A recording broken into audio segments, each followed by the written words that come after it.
પરીક્ષાર્થી મિત્રો,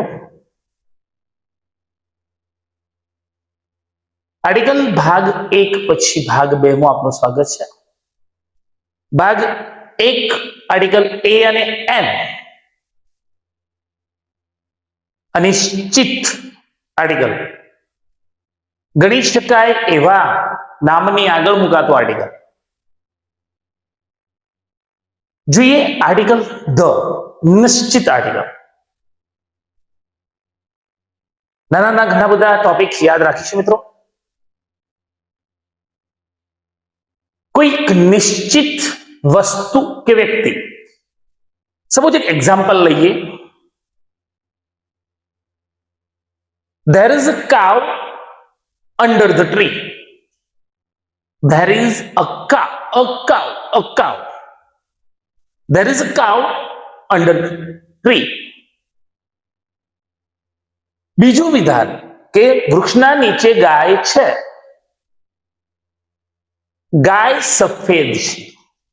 The cow is white. મતલબ કે એ જે વાત થાય છે એક ચોક્કસ ગાય કે જે વૃક્ષ નીચે બેઠી છે એ નિશ્ચિત ગાયની વાત છે. There is a cat under the table. એક વૃક્ષની એક ટેબલની નીચે બિલાડી છે. The cat is black. એક બિલાડી કાળી છે. એમ અહીંયા નિશ્ચિત વસ્તુ કે વ્યક્તિ, ઉદાહરણ તરીકે where is the book that I gave you. એ પુસ્તક ક્યાં છે? મેં તમને આપ્યું. where is the book, એ જ પ્રોપર કે એક ચોક્કસ પુસ્તક ક્યાં છે કે જે મેં તમને આપ્યું.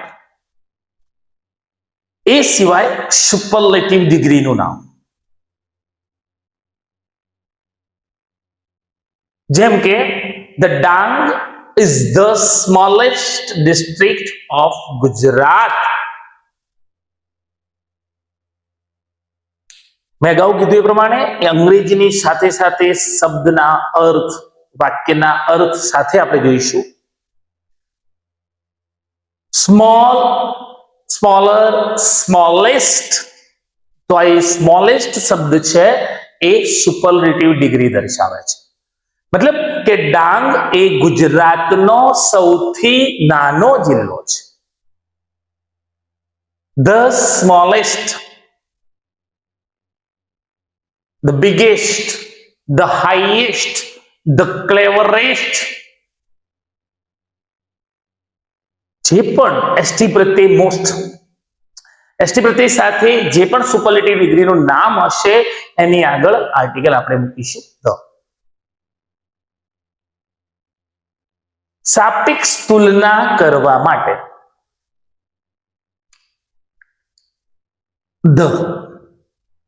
the more you read, the more you understand. જેટલું વધુ વાંચો છો એટલું વધારે સમજશો. તો તુલના, સાપેક્ષ તુલના કરવા માટે અજોડ વસ્તુ, સમગ્ર વિશ્વ બ્રહ્માંડની આપણે વાત કરીએ તો એવા અજોડ વસ્તુઓ છે કે એની બીજી કોઈ જોડ નથી. જેમ કે ધ સન,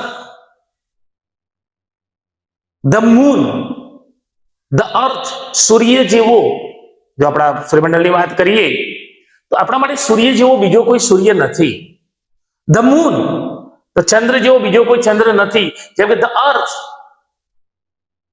એવી જ રીતે મિત્રો દિશાઓ, the east, the west, the north, the south દર્શાવવા માટે આર્ટિકલ ધ. ક્રમશઃ આપણે જોતા જઈશું. નિશ્ચિત વસ્તુ, સુપરલેટિવનું નામ, સાપેક્ષ તુલના, અજોડ વસ્તુ, ત્યાર પછી ક્રમ દર્શક શબ્દ. નંબર નહીં, ક્રમ. The first, the last, the second, the third, the fourth, the fifth, એ ક્રમ દર્શક શબ્દો છે. She studies in the 10th standard. She studies in the 10th standard. मतलब કે 10મા ધોરણમાં, 10 ધોરણમાં નહીં, 10મા ધોરણમાં, તેણીની 10મા ધોરણમાં અભ્યાસ કરે છે. વિશેષણ જે સમગ્ર વર્ગનું સૂચન કરે છે. એક વિશેષ શબ્દ જે નામના અર્થમાં, જેમ કે the rich are not always happy. તો આ જે રીચ શબ્દ છે એ સમગ્ર રીચ, RICH, રીચ શબ્દ એ સમગ્ર શ્રીમંત વર્ગનું સૂચન કરે છે. The rich are not always happy, એટલે કે ધનવાનો હંમેશ માટે કોઈ ખુશ હોતા નથી. મતલબ કે બધા ધનવાનો ખુશ હોતા નથી.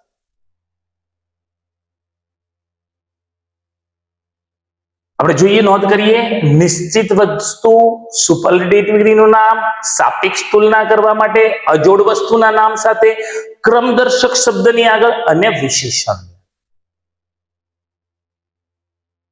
વસ્તુનું ભૌતિક સ્થાન દર્શાવવા, ભૌતિક દ્રષ્ટિ એટલે કે બાહ્ય આપણે એને જોઈએ ત્યારે એ વસ્તુ કે પદાર્થ ક્યાં પડેલો છે, એનું સ્થાન ક્યાં રહેલું છે, તો એની ભૌતિક સ્થિતિ જાણવા માટે ધ ટોપ સૌથી પર,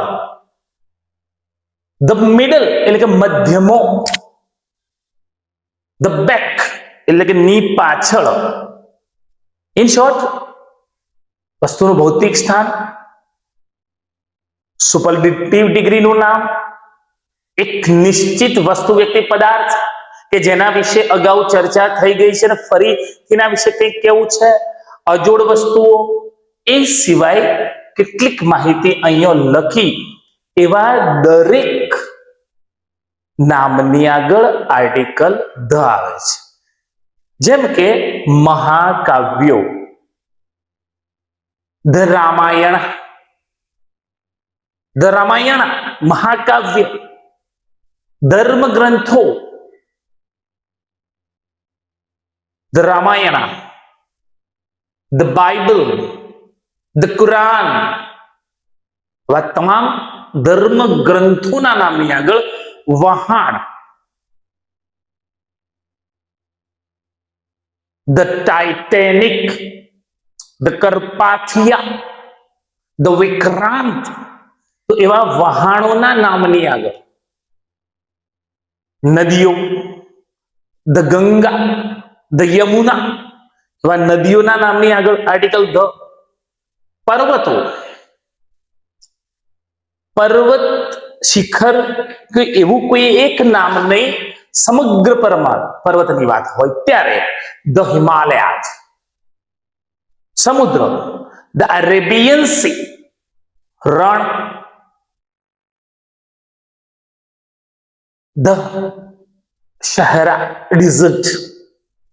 નહેરનું કોઈ નામ હોય, ધ નર્મદા કેનાલ. ખીણોનું નામ હોય, ધ વેલી ઓફ ફ્લાવર. તો એ ખીણોના નામની આગળ આર્ટિકલ ધ. અખાતોના નામ, સૈન્ય દળો, રાષ્ટ્રીયતા અથવા ધાર્મિક સમુદાય. જેમ કે સૈન્ય દળ, the navy.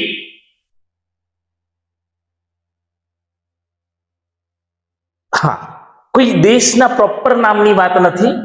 રાષ્ટ્રીયતા, the American, the Indians. તો એ નાગરિકતા, જેને કહેવાય રાષ્ટ્રીયતા, દર્શાવવા માટે આર્ટિકલ ધ વપરાય છે. ધાર્મિક સમુદાય, કોઈ ધર્મનું નામ, ધ હિન્દુ.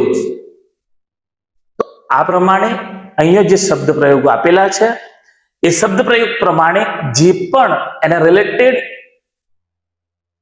શબ્દ છે એવા તમામ ની આગળ આપણે આર્ટિકલ ધ મૂકીએ છીએ.